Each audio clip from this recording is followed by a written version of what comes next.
tumekataa dhulma, tumekataa madharau. He believed in that cause. He threw himself in that campaign fully. There are few men in the history of Kenya who have accumulated fortunes like that of William Ruto. I have paid value for any property that I have. A man who is complex as his richness and political influence. Mutakubali tutembee pamoja? Makweli mutakubali? In the August elections, he will be asking Kenyans to vote for him as the country's next president. Eldoret mnasemaje? Na Uasin Gishu mnasemaje?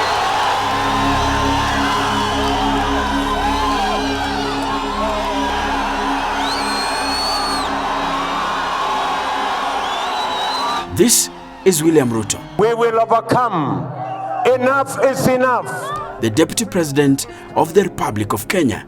The people of Kenya will prevail. He's just 55 years old, but has risen to the position of the second most powerful man in the land. And we are going to have a nation that leaves no Kenyan behind. Well, give him credit, he's a very calculating man. Very shrewd as a politician. Ruto is a man who divides opinion. Lazima uingie State House ndani kabisa. Arambe! Arambe! Those who view him as the audacity of hope versus those who describe him as the most corrupt politician in Kenya. There is nothing wrong with ambition. A man who doesn't have ambition, a nation that doesn't have ambition, is a nation that goes nowhere. You know, you must have ambition. But ambition must be controlled. It cannot be unbridled. It cannot be uncontrollable.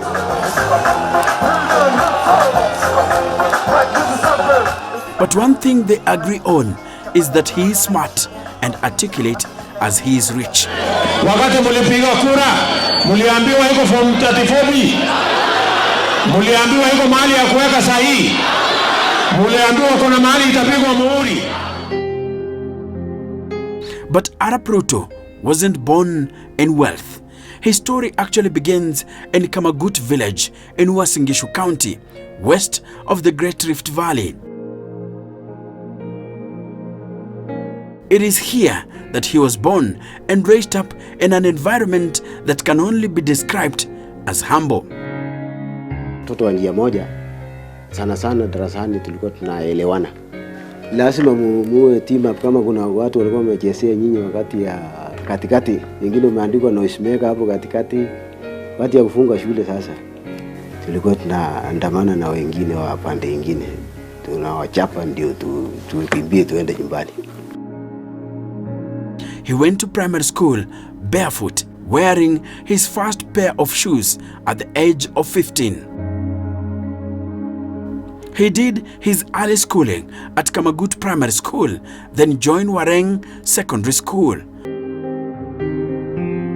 followed by Kapsabet Boys High School for his A-levels. He joined the University of Nairobi, where he graduated with a Bachelor of Science in Botany and Zoology in 1990.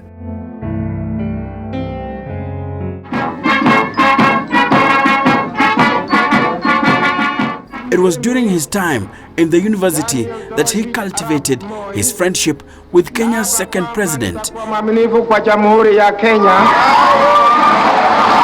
and his tribesman, Daniel Arap Moi.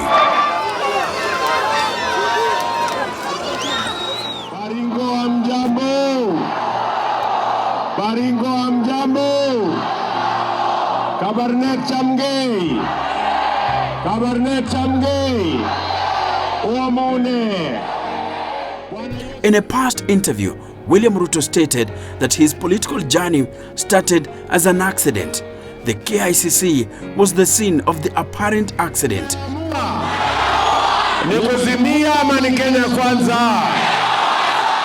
And it happened in 1992. That year, a young graduate of the University of Nairobi came to the KICC, the headquarters of the ruling party KANU, as an intern. He was attached to the office of Professor Julia Ojambo, who was the leader of Women and Youth Affairs in KANU. It was Julia Ojambo who seconded William Ruto to the Youth for KANU movement of 1992. I was just a student who was looking for a job. They were the University of Nairobi sub-branch. You know, at that time we had universities sub-branches, and they were brought to KANU headquarters by the Vice Chancellor, Professor Mbithi, at that time, and we had a very good working relationship with university sub-branches, and he was part of that sub-branch, and he came to our office to also do what you say today, internship. Being a member of the YK92 movement that campaigned for President Daniel Arap Moi during Kenya's first multi-party elections in 1992 propelled William Ruto into politics. YK92 was the youth wing of Kenya's Independence Party, formed in 1992 with the sole responsibility of mobilizing voters for Moi during the country's first multi-party elections. So you have some people energetically going out of their way to campaign for Moi, who was assumed to have lost. He was not different from us. He was just one of those enthusiastic individuals who supported YK92. Despite being a junior member, his organizational and oratory skills were discovered at this point in time. Sisi ni watu wangwana na tunataka amani. His mastery of Kalenjin, Swahili and English language became his political sword, and till now it helps him draw crowds while putting in strong performances on the podium. They were simply political operatives. Their mission was to ensure Moi stayed in power at all cost.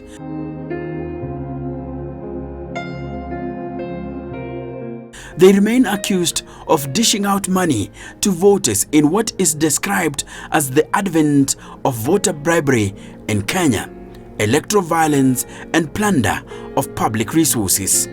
In the thinking of some people was that YK92, if it delivers and Moi is elected, then Moi would be so grateful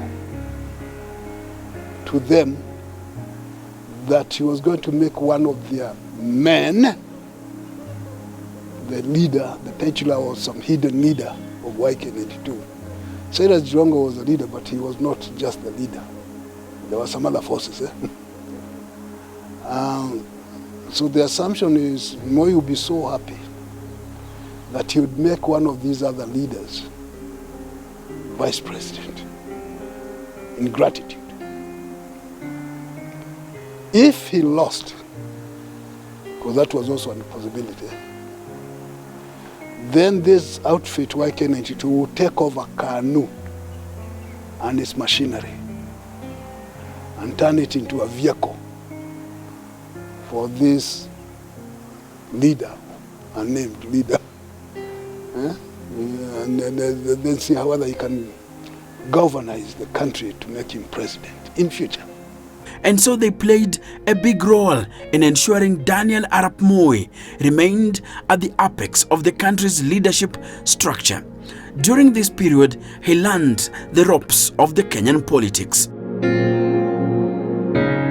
It is also believed he accumulated some wealth during this period.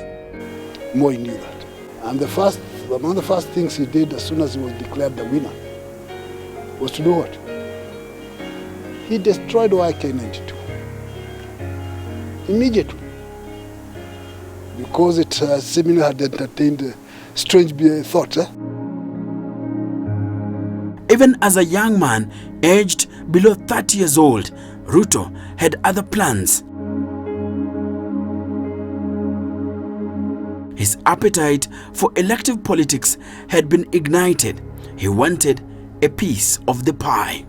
And then he decided to hit back at Moi. And hitting back at Moi was targeting Moi's friend, Ruben Chesire. He decided to take the seat from the Chesire. And worked so hard that he was elected. Winning the Eldoret North parliamentary seat against the incumbent and President Moi's preferred candidate, Ruben Chesire, was a sign of what lay ahead for the young politician. He proved that he was not to be, he was a force to reckon with. If he can do that, then he was a force to reckon with.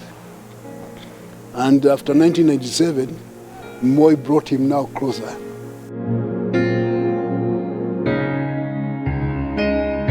He was appointed KANU's director of elections. President Daniel Arap Moi was retiring and the succession battle was on. Ruto would be one of KANU's legislators who wanted the leadership of the party and the country to go to a younger leader. No history of being losers. We shall deliver. Na tunaangalia yeye uso yake, tunaangalia macho yake vizuri sana.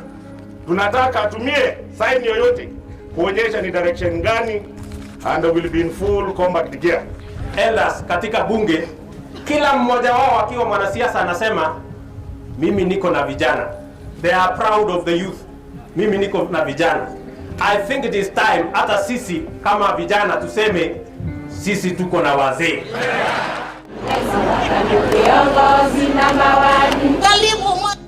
In a move that destabilized the once indomitable party, Moi anointed Uhuru Kenyatta his preferred successor.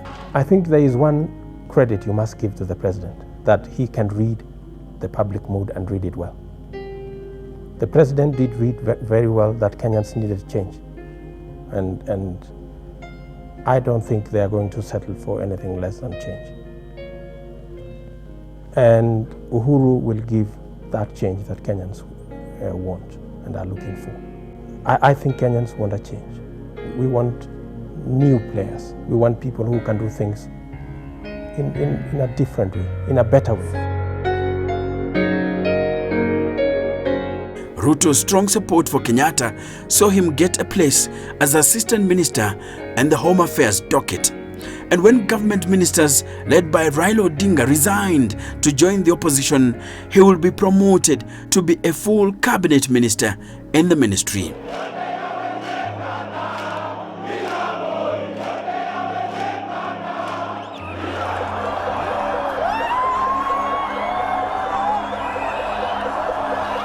Uhuru Kenyatta and KANU lost against Mwai Kibaki of NAK, a united opposition outfit.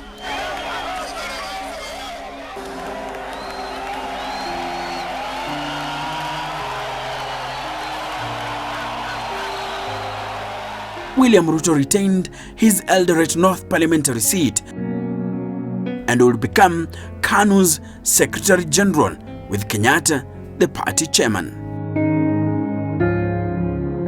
I have known Deputy President William Ruto for 19 years now.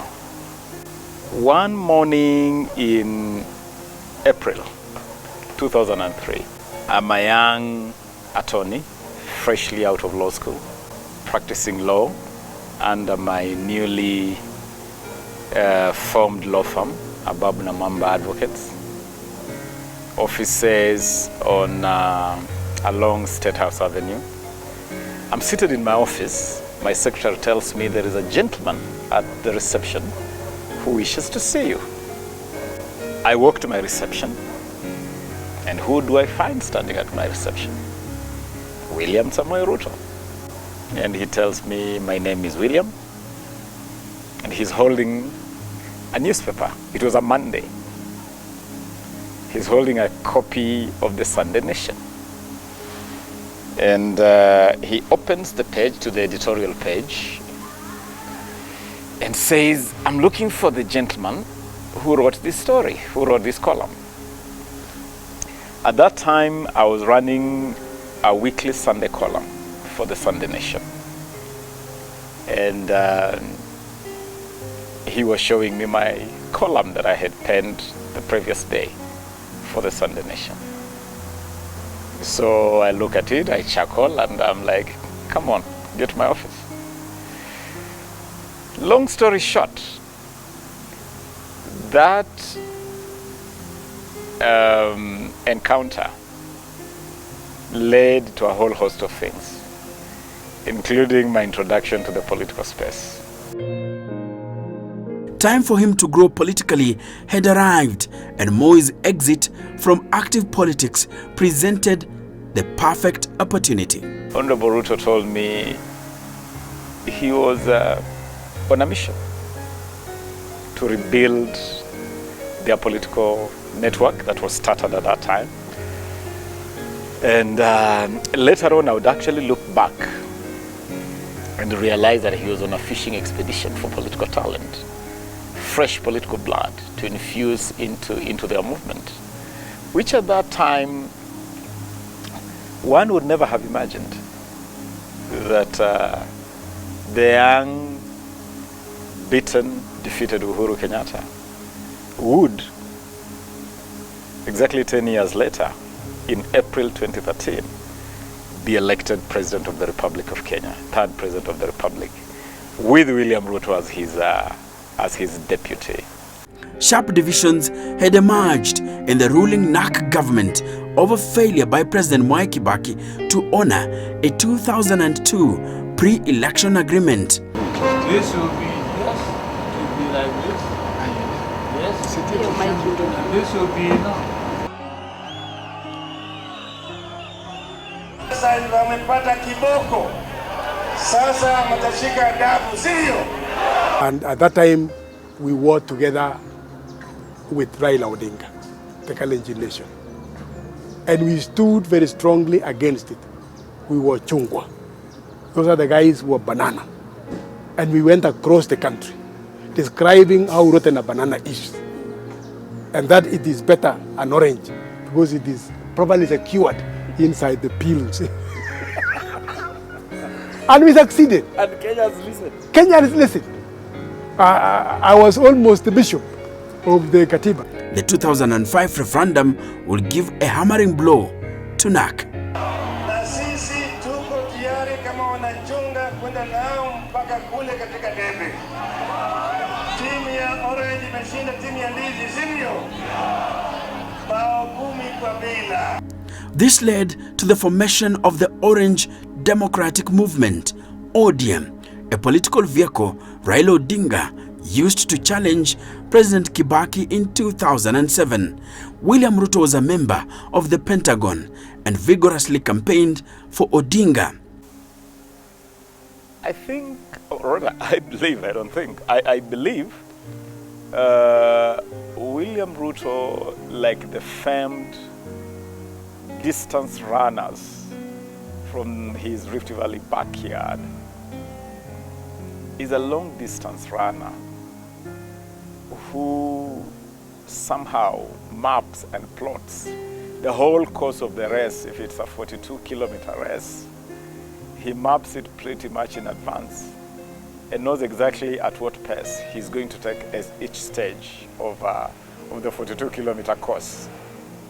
And I believe that even as he participated in the referendum push in 2005, he must have had some kind of long-term view of things. I think, Mr. Chairman, if you can give us a bit of time, Honorable Nyanga is trying to get the agent so that he can come. No, so really, Mr. Chairman, I think that will help the cause of democracy and justice. But it was his performance during the tallying of the disputed presidential results that Ruto is well remembered for. 16, which shows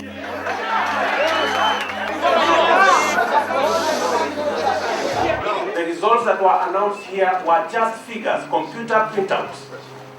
It didn't have Form 16A, it didn't have Form 16, and therefore the figures that were announced here were just numbers. Mimi Mwai Kibaki naapa kwamba nitakuwa mwaminifu kwa Jamhuri ya Kenya na kuitumikia kwa moyo wangu wote.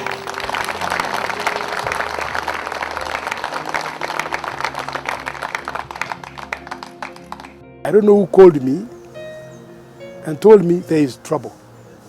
I asked the fellow, trouble where? Trouble at home and everywhere in the country. Before half an hour is done, the country is up in flames. So I simply want to disabuse anybody of the notion that it was planned. No, it was simply instantaneous. It was a reaction from the heart. People didn't expect that. No, people didn't expect that.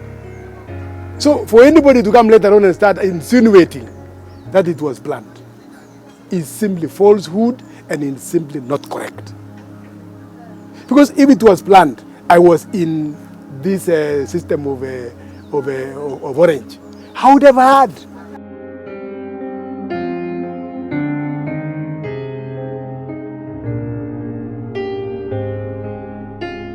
The post-election violence resulted in the death of over 1,000 people, while 600,000 others were displaced. But after protracted talks, an agreement was reached between Mwai Kibaki and Raila Odinga, leading to the formation of a historic Grand Coalition government. Kibaki retained his position as president, while Odinga was appointed to fill the newly created Prime Minister's position. William Ruto was appointed Minister for Agriculture. But things did not go well for William Ruto in ODM. He clashed with his party boss, Raila Odinga, after demanding that he becomes the second in command.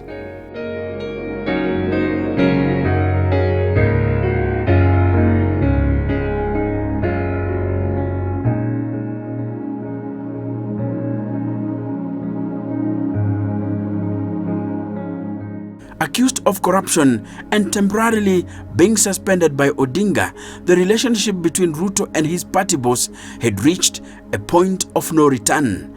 But the Eldoret North Member of Parliament will face an even bigger challenge. He was indicted by the International Criminal Court, the ICC.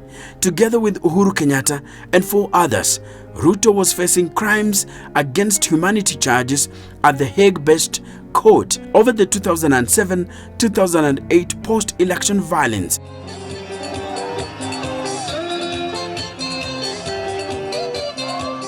It will be a unifying factor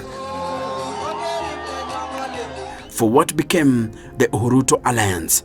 And ahead of the 2013 presidential election, they will form the Jubilee Coalition, a vehicle that they will ride on to the presidency.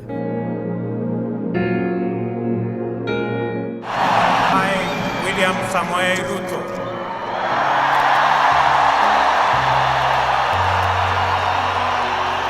In full realization of the high calling. In full realization of the high calling. I assume as Deputy President of the Republic of Kenya. I assume as Deputy President of the Republic of Kenya.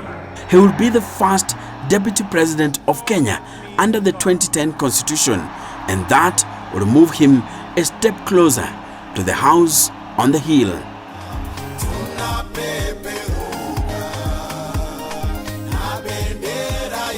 In his own words, he had done his calculations and knew by playing it safe, he will be there.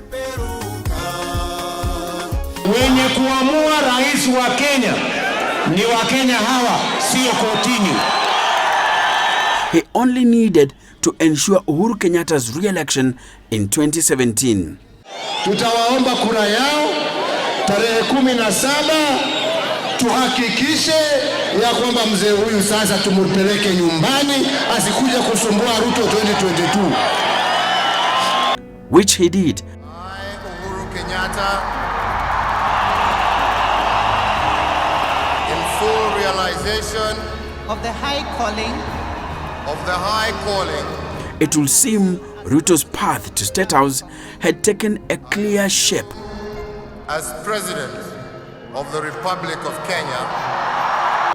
But no sooner had Raila Odinga sworn himself in as the people's president than things started to fall apart in the House of Jubilee. The same people who used the card of divisive, a dangerous man, that we cannot trust the country within his person.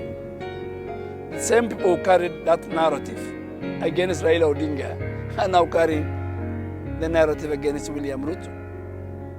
William Ruto is not saying, I'm going to protect the bourgeois. He's not saying, I'm going to protect the rich of the rich. He's saying, this country, since independence, has focused on the rich. And they became super rich. Some of them have joined. Can we remodel our economic? And that is all he's only saying about the economy. William Ruto has been a victim of